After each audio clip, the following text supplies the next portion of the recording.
La méconnaissance des outils et innovations du budget programme peut entraîner des déperditions budgétaires et impacter négativement la réalisation des projets.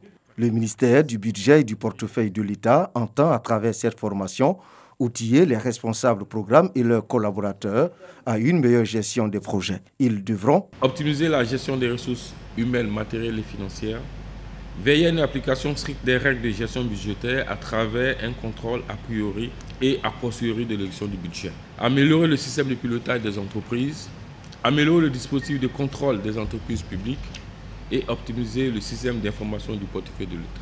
Au responsable programme de la Direction générale des douanes, le représentant du ministre du Budget et du Portefeuille de l'État demande une maîtrise des outils du budget programme, ce qui leur permettra d'atteindre les objectifs à eux assignés. La réalisation de la cycle des recettes, la modernisation des moyens de contrôle avec les scanners, le déploiement d'un système de suivi logistique avec les vidéosurveillance, l'extension de l'interconnexion avec les services douaniers des pays frontaliers. Le budget programme a été mis en place pour favoriser une meilleure gestion des finances publiques.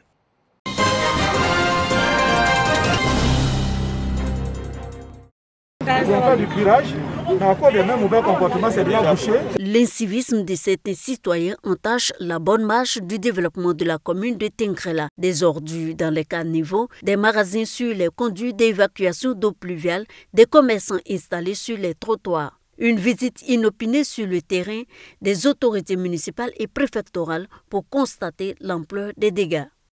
Tengrela, c'est la frontière, la porte d'entrée de la Côte d'Ivoire.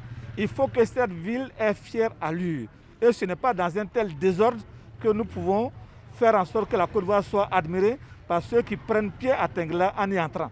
Donc la mesure elle est simple, c'est le déguerpissement pur et simple de toutes ces installations anarchiques.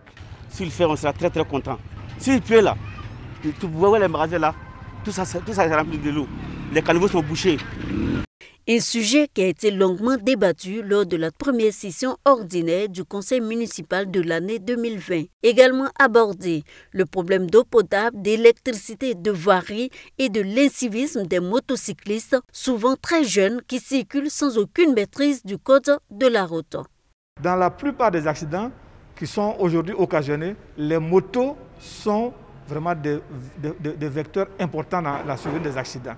Donc, c'est vraiment d'accroître encore la sensibilisation, mais on a suffisamment sensibilisé. Vous savez, à des moments donnés, l'application des mesures coercitives devient le meilleur moyen de sensibilisation. Le Conseil note avec satisfaction le renforcement du réseau hydraulique avec l'installation de 2 unités compactes d'aigrement et le démarrage des travaux de bitumage. La ville bénéficie de 7 km de bitume de la part du gouvernement.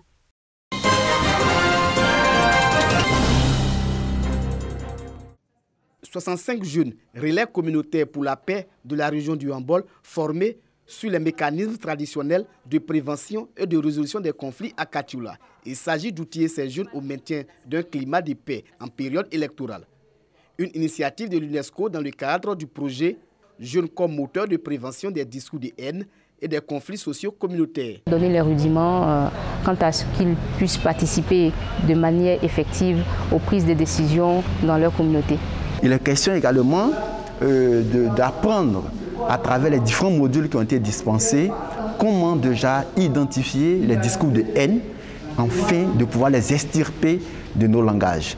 Les responsables du projet et leurs partenaires ont initié des émissions radio pour mieux véhiculer le message de paix et de cohabitation pacifique dans la région. Il y a eu la crise en 2018 à Tienka, entre jeunes, lorsque nous avons initié la première phase de formation. Mais ces jeunes, à la fin de la formation, de facto, ils se sont réconciliés déjà dans la salle et ils ont continué la mission sur le terrain.